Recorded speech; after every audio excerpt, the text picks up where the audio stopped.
YouTube, if you're already here, what's up? Good to see y'all.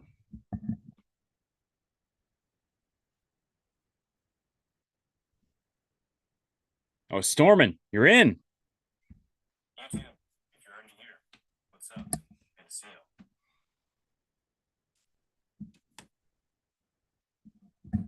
All right, Ryan, give me a second. I'm going to blast it out and then we're going to blast off. All right, sounds good. I'm still walking to my car.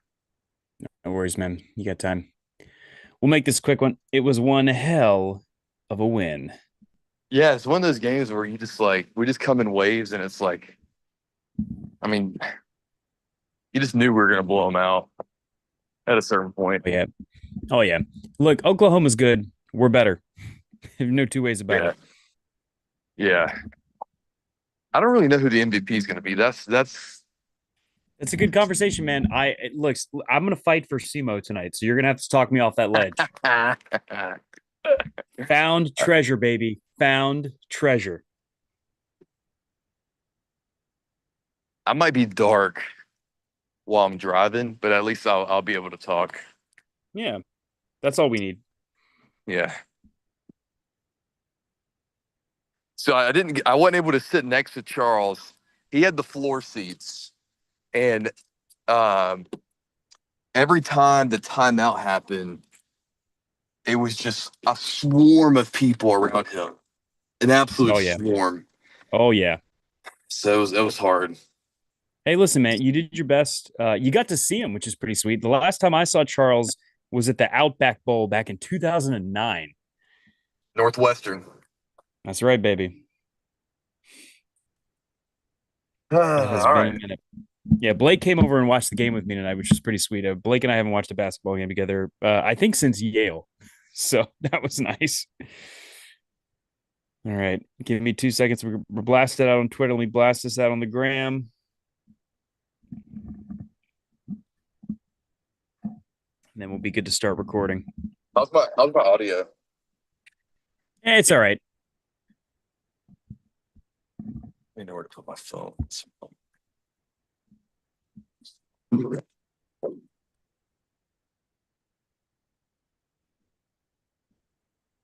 YouTube, we're glad you're here. I'm going to check the chat in a second, but we appreciate you. Get in there. Give us your MVP votes right now.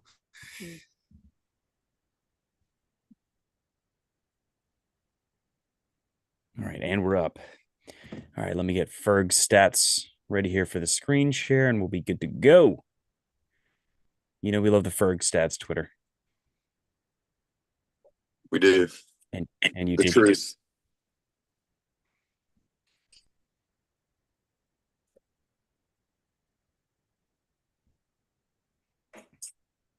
Oh, we already got 5 folks in here. We got Connor Feemster, who What up, says Connor? Ganamos. Chris Thomas, War Eagle, not used to my blood pressure this low after a few close ones. Cam's Current, WD, staying up late for this. Glenn, War Eagle, good to see you. Thanks everybody for being here. We're gonna go live in just a few minutes, but YouTube, you get the nitty gritty stuff, man. You get to see Ryan walk into his car. You get to see me trying to pull up the Ferg stats so we can actually do a podcast. Yeah, people are gonna be sick seeing me drive and the camera bouncing everywhere. But hey, Now you're gonna. listen, when it's this late at night, you gotta do what you gotta do. This is not a we do what we gotta do to get by here, you know. That's right. That's right. All right, Ryan, we're gonna go live in. Hang on, as soon as I can get these stats in front of me here. All right, we're going live in 3, 2. All right, boys, girls, and bees, everybody that is here to celebrate the #1 team in college basketball, the Auburn Tigers. We are coming off a 28-point win in Neville Arena over the Oklahoma Sooners, 98-70. I've got Auburn school legend Ryan Stormin Norman here with me. He's driving back away from the game. Ryan Stormin Norman was breathing the same air tonight as the white whale of this podcast, Sir Charles Barkley himself. Ryan, what was it like being inside of Neville for this huge conference win? Neville was buzzing from the opening tip. I was shocked at how packed it was for an 8 p.m. tip on a Tuesday. Um, I was fairly impressed with the crowd. It was amped up. It was loud. It was rowdy, and that's what you want to see from a home court advantage for the number one team in the country. The fans back this team. And this team they got the job done tonight. It could have been an easy, I wouldn't say a letdown game, but you come off a ranked win on the road by double digits. There could have been a lot of room for error. There were some times where we really our lack of play kind of showed a little bit, but at the end of the day, we're just too much for people. We just come in waves. There's just no way that you can consistently try to put this team down because no matter what, we're just coming at you over and over and over again. And it was just an impressive, clinical type of win for this team tonight. Yeah, if you had a chance to listen to our SEC preview, you got to hear Ike Jones from the War Report podcast say, "Tell me what this Auburn team's weekend is, and I'm going to tell you you're reaching." Ladies and gentlemen, this Auburn team has so many ways that it can score and so many ways that it can come at you. And Ryan and I have a very difficult job tonight. We have to pick the MVP of this game. And the MVPs were all across the floor. We watched another incredible game. This is back-to-back weeks now where players across this roster have stepped up. But Ryan, we would be remiss if we did not lead off by talking about the National Player of the Year, the guy who makes the engine, the straw that stirs the drink, Johni Broome, on a bum ankle, still recovering from an ankle sprain, finishing tonight with 15 points, 5 rebounds, a team leading 6 assists, 3 steals, and 3 blocks.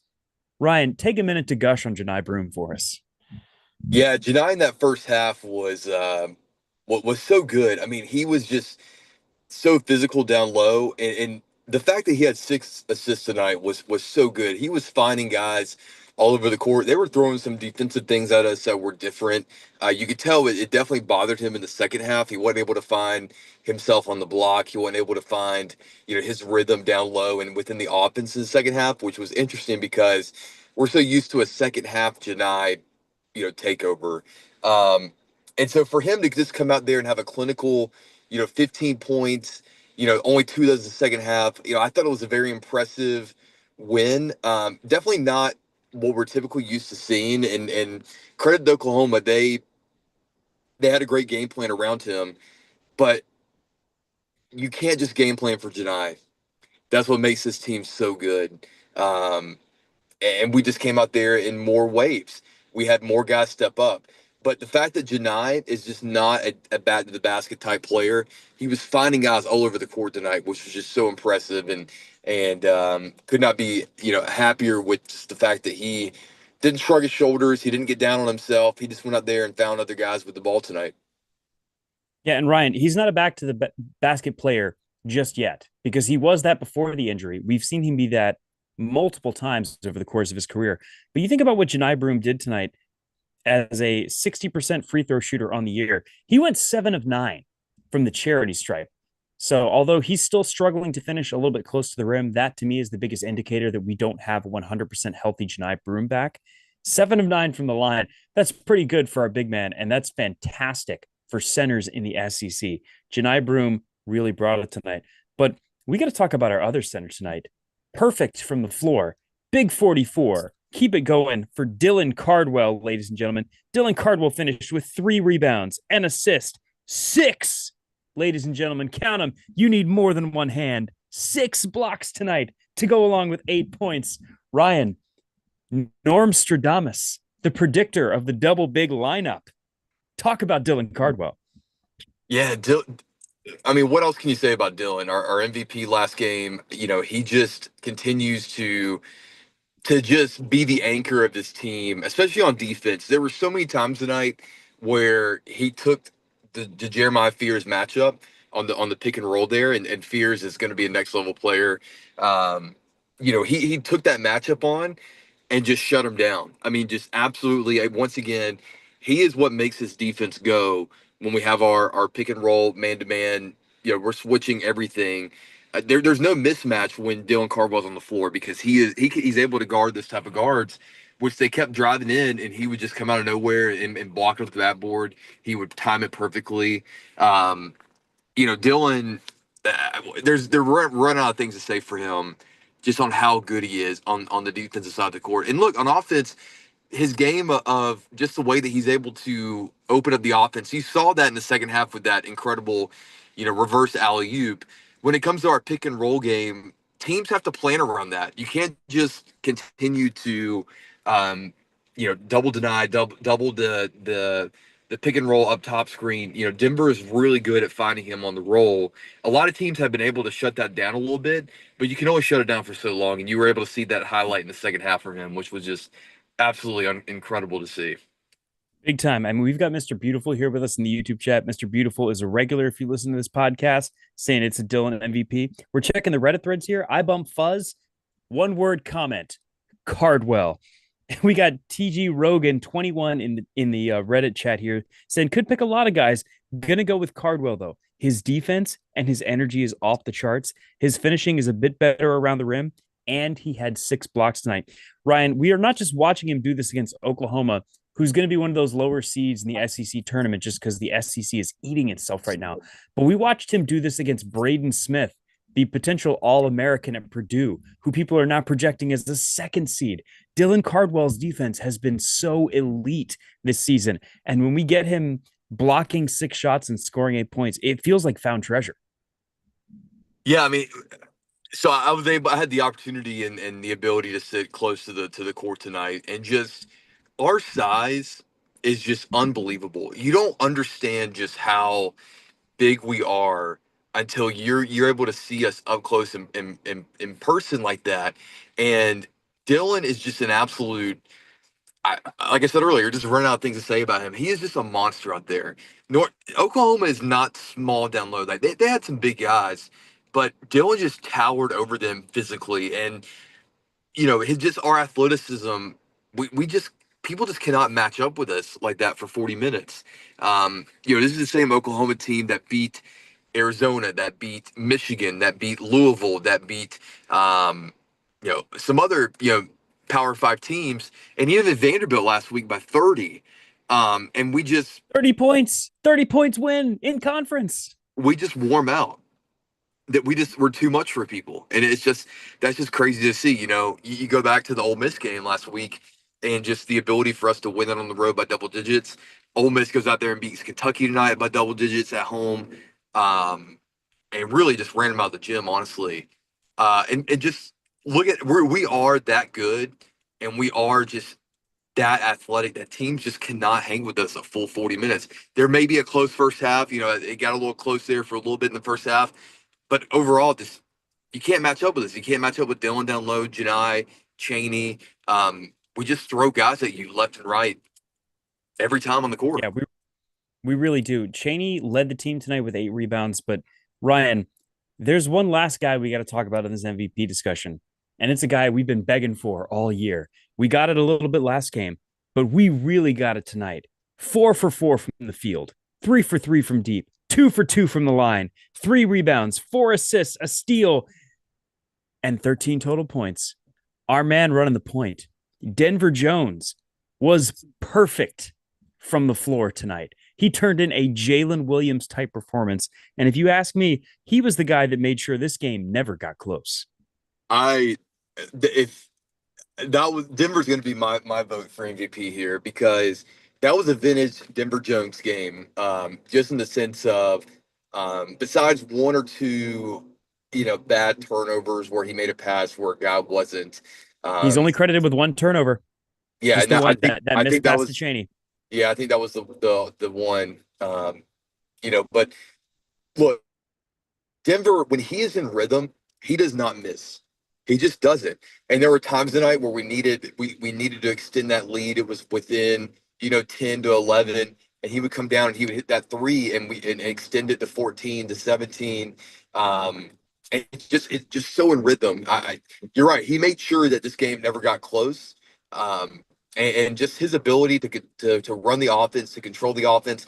When he doesn't turn the ball over, this offense runs smoothly. And look, he's tasked It's with it's the difference between it's the difference between us winning by a couple of possessions and us winning by 28.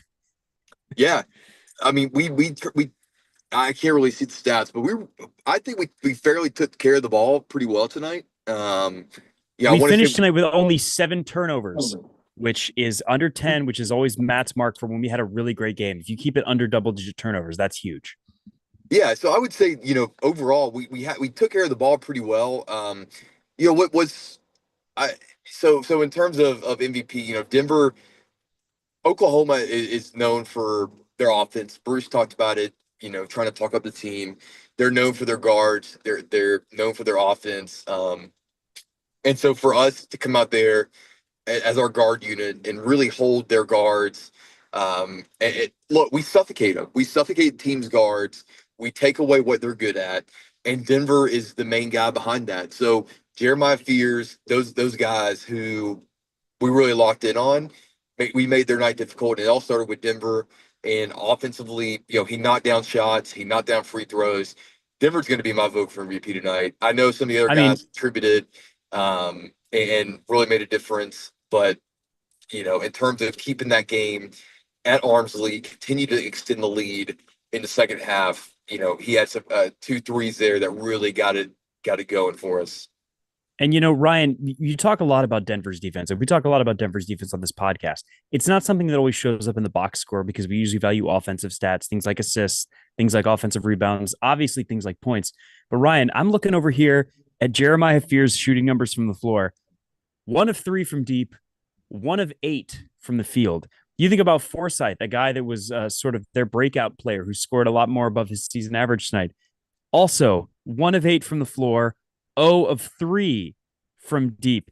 He scored 11 points, all of them at the line except for one. That shows you how intense Denver Jones defense is out there running the point. We got Cam's Current here in the chat saying Denver going 3 of 3 from 3 when the team truly starts to look unstoppable. We couldn't agree more. When Denver is hitting, forget about it, man. That's a wrap. Chris Thomas here saying Denver is MVP. Perfect shooting and 4 assists. Sam Baker, welcome. We're glad you're here in the chat. We're going to talk about your points just a little bit later, but I'm going to go back to the Reddit thread here.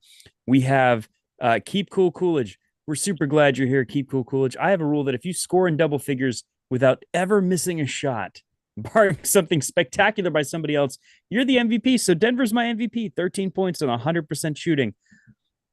Ryan, I got to bring up one more player before we officially crown our MVP tonight. Chris Moore. Chris Moore. We have to talk about the junkyard dog. Chad Baker Mazzara fouled out tonight with some silly fouls, some silly behavior. Things got a little bit tight, and Chris Moore had to play more minutes than we're used to seeing from him. He played 16 minutes on the floor tonight, which is a lot above his usual rotation. He finished with 3 rebounds and assists. And Ryan, he was also perfect from the floor, 2 for 2 to finish with 6 points. Talk about Chris Moore, man. How important is it to have this senior in that position?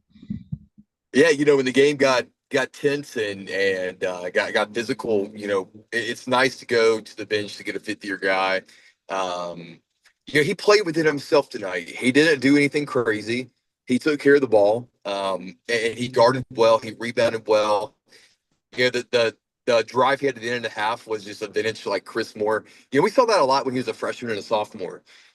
You didn't really see that much the past couple years where he had to, be a little more offensively in his, earlier on in his career at Auburn. But, to have a guy like that, I think he's figuring out his role. He's figuring out, well, he didn't hurt what we were doing tonight. And that's really all you can ask for if you have to have minutes from him. I know Jackson likes to say you have a Chris Moore minutes tracker where, it's like, well, if he plays this many minutes and something's wrong, I think he just played. I think he just fit our game plan well against a team like Oklahoma, where they're not really dynamic and athletic, as maybe some other teams when it comes to downhill driving, those type of things. So he's able to play better defensively. He's able to rebound well, and they couldn't guard us offensively just due to how we were moving the ball. So he was able to be kind of in the right spots at the right time. So credit to Chris Moore. He came ready tonight. He came ready to play. Even though Chad had his shenanigans.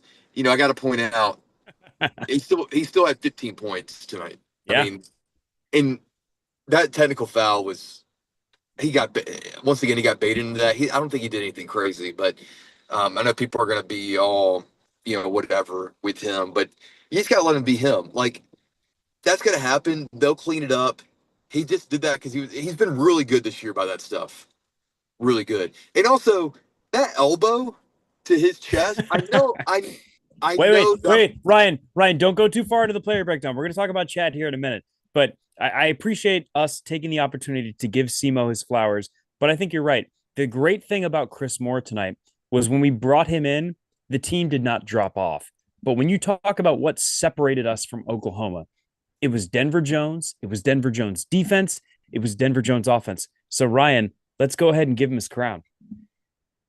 Yeah, I'm for that. I think just overall, just statistically and just the way the game went, I think Denver.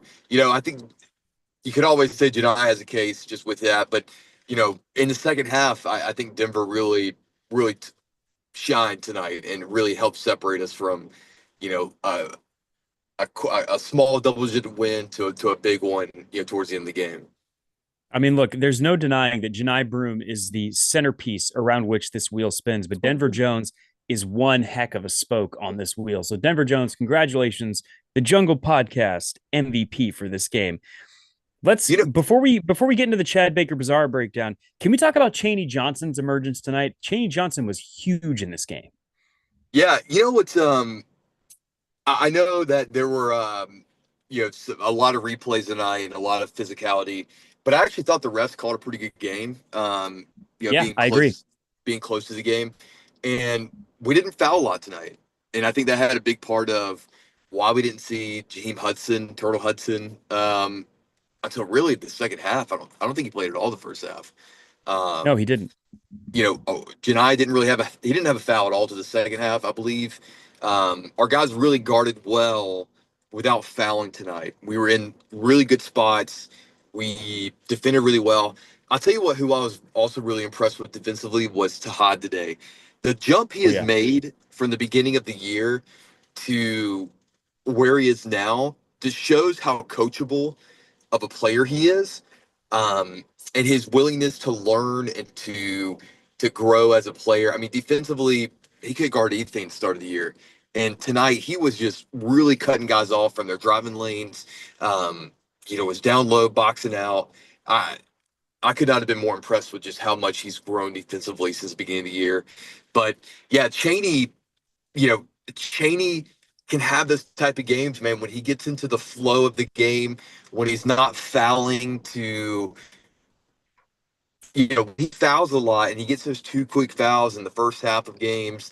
It really, he's not physically, he's not as aggressive towards the basket. And that's when Cheney shines is when he's getting the ball on the block and he's going two dribbles with his right hand into the shoulder, is the defender's chest and going right with that right hook.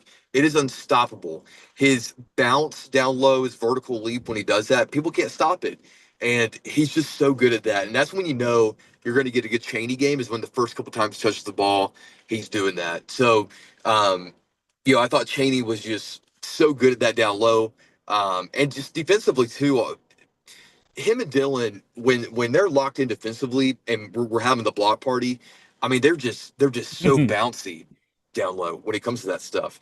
So Yeah. just a couple of his blocks tonight were just ridiculous. Absolutely. And the great part about Cheney tonight was he was efficient. He stayed out of foul trouble. He only finished with two personal fouls tonight, and he played 27 minutes, which means for the first time, probably in a couple of weeks since he came back from injury, Janai Broom played less than 30 minutes. Janai Broom finished playing 26 minutes tonight. Dylan Cardwell, 18. So that's kind of like showing some real balance there in our front court. And Cheney had a great stat line. He finished with 13 points, 8 rebounds, 3 assists, a steal, and a block to go with only one turnover. And Ryan, you were talking about Tahad's game earlier tonight. I think my most impressive bit from Tahad was how he crashed the boards. He finished with 11 points, so welcome back to the double-digit scoring. 0 turnovers, which we love. 3 assists, which I know, Matt, shout out, you love your assist game.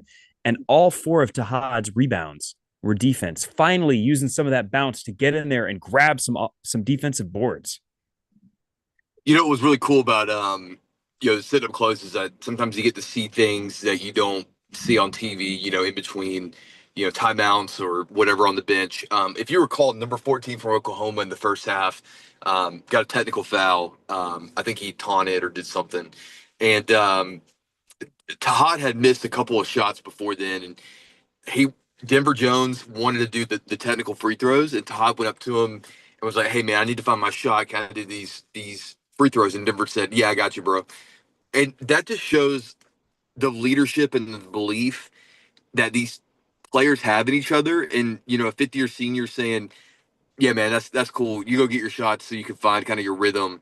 And then from that point forward, Tahad, was making threes and things like that. And just, yeah, I was just super impressed with just, a guy not saying, "No, man, I need mine," and Denver saying, "Yeah, Tahad, you get it if you need to fill the ball." And I think that's just what separates his team from what we've seen before. I mean, I was just super impressed with that. And it wasn't like a typical Todd game, but he did have some good buckets. He did have some good shots. Ran the offense really really well, and just a complete game all around. I just how many guys do we have in double figures tonight? I pulled stats up here. We finished with 5 guys in double figures. 2 of the starters came so close. Miles Kelly finished with 9, and Dylan Cardwell finished with 8. We had Cheney with 13 off the bench, and Tahad with 11 off the bench to go with Denver's 13, and then Janai and Chad both finished with 15. So great even scoring all around once again. Yeah, I mean, in a game where Janai just I wouldn't say what a factor in the second half, but it's not what we typically see. No, and Janai's continuing to take his time and not push, which is such a great thing. Matt talked about this in one of his first games back, that it's so nice to see Janai not doing too much. We like to see him take his time as he recovers here. And Tahad played 23 minutes tonight. Ryan, Tahad missed his first 4 shots, and they were all 3-pointers. So it's so cool to hear you tell that story from inside of Neville Arena about him seeing one go in and finally beginning to put it together. Because after that, all he did was go 3 of 4 from the floor, including 3 of 4 from deep. So Tahad getting to find his shot in that second half really made a difference, and is another one of those factors that helped us continue to stretch that lead against Oklahoma. Yeah, just an impressive all around win. These are the type of games that really separate who's elite and who's not. These type of games where you come off an emotional on the road win, you could easily been slouched. That's how I knew this team was locked in, was from the beginning, just the energy in the arena, and then Miles Kelly coming out and hitting the three. Um, it's going to be electric Saturday against Florida. It's going to be, this is a good, not a letdown game at all. We came in there, we took care of business. We almost hung 100. Even when it got chippy, even when it got a little tense with some, replay reviews and things like that, this team just continues to lock in and just, I hope people are understanding just how good this team is and how enjoyable it is to watch this team, because it doesn't happen often. That's for sure. Yeah, and Ryan, we got Sam Baker here in the YouTube chat that wants us to talk about one more player before we start to move on to the big picture and wrap it up for the night, because it's another late tip for the Auburn Tigers. We're tired. Ja'Kai Howard. Ja'Kai Howard makes his triumphant return to the floor for the Auburn Tigers. He forced some shots late, which I didn't love. I wish he'd allowed the game to come to him a little bit more late, but I can understand that sensation of getting in the game late and wanting to make an impact. And all he did was score 6 points, including going 4 of 5 from the free throw line. He grabbed a couple of rebounds as a player there. He was only 1 of 3 from the floor, which you kind of wish he could have hit a little bit more. But how did it feel to see Ja'Kai Howard back out there tonight? I mean, it's good. I don't really know how much of a factor he's going to be in the rotation moving forward. I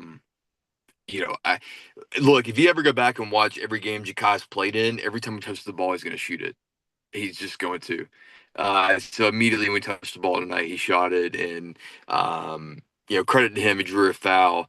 But I think it's just getting He him drew a out couple. there, and look, there's still maybe a point. yeah, there may be a point in time where he's still going to get some meaningful minutes or make a winning play on this team. But when it comes down to these big games and there's still a learning curve. I think he was able to get away with a lot earlier in the year against some of the competition we played, but on a week in and For week out in the sure. SEC where it's just physical. He's still got a lot of growing to do. But the fact that he got to play tonight was a good step in the right direction. And we'll see what happens. But he still has a lot he could bring to the table. I mean, you saw that on that putback dunk. You could see it on defense. Like he knows what's going on. It's just can he lock it in?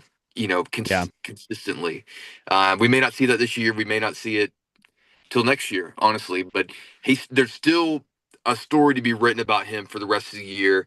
What it is, I'm not sure, but we'll be locked in to see what happens.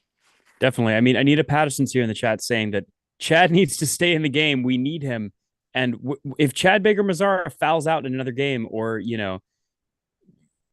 the unthinkable happens, he gets ejected from a game like he did in the NCAA tournament last year. Matt talks about this all the time. You're one injury, you're one foul out, you're one bad sequence away from needing some of these guys to play some serious step up minutes. We got some great step up minutes from Chris Moore tonight, but I think it's undeniable that uh, having Ja'Kai Howard be able to step in and play that three there just raises our ceiling so much higher. And he's a young kid. We hope he continues to figure it out, and we hope he continues to develop. It's good to see him back out there on the floor tonight. So, everybody, thanks for being here with us late. We're going to take a quick look around the NCAA and around the league before we wrap things up. Purdue, who is currently projecting as a 2 seed, if you can believe that, who Auburn beat pretty handily in Birmingham, took care of business on the road tonight against Iowa, 90-81. And now we're going to take a little bit of a look around the SEC because, Ryan, our Auburn Tigers are 9-0, and we are first place in the SEC. How does it feel?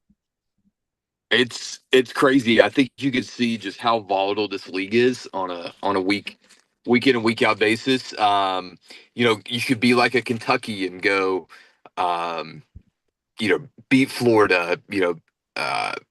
Have some big wins at Tennessee, and then go drop against Arkansas and then Ole Miss.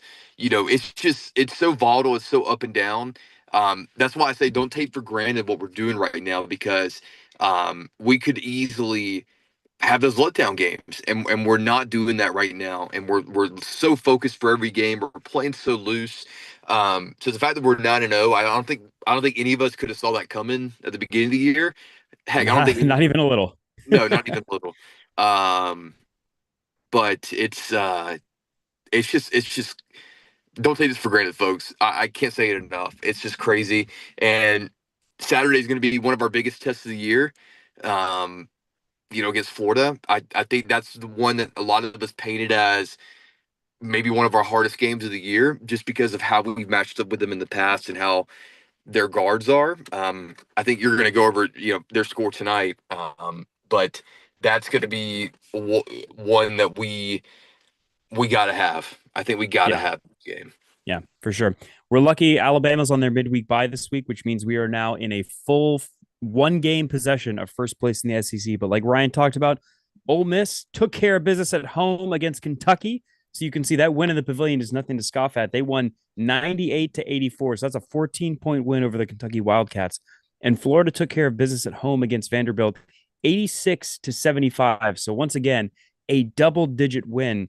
So the tough part about Florida coming in is if we can give them another loss, that really is going to set them back. That's going to be their 4th conference loss. It's going to give us a chance to really stay ahead in that conference title race. We got a few more games that are coming up on Wednesday. Missouri goes to Tennessee. They're going to play in Knoxville. So that's a chance for the 3rd place team in the SEC, who Auburn already has a tiebreaker over, to pick up their 3rd potential loss.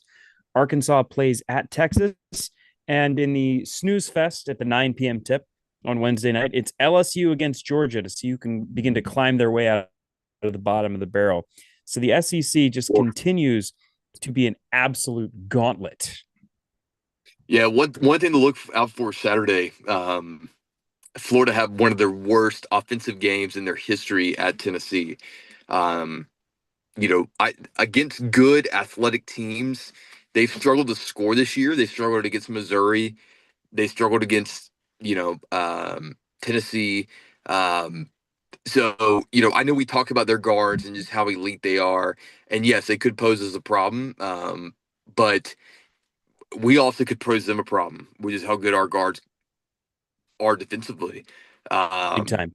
and so, as scary as that may seem, just people think about the game that we played at Florida last year, and we just got absolutely smoked.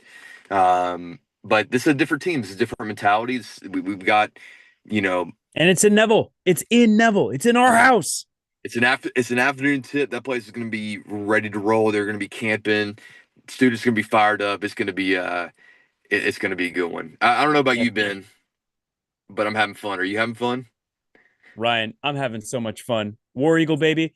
Folks, we'll see you at probably around 6 or 7 p.m. on Saturday here live once again at the Virtual Tumors Corner. War Eagle, everybody.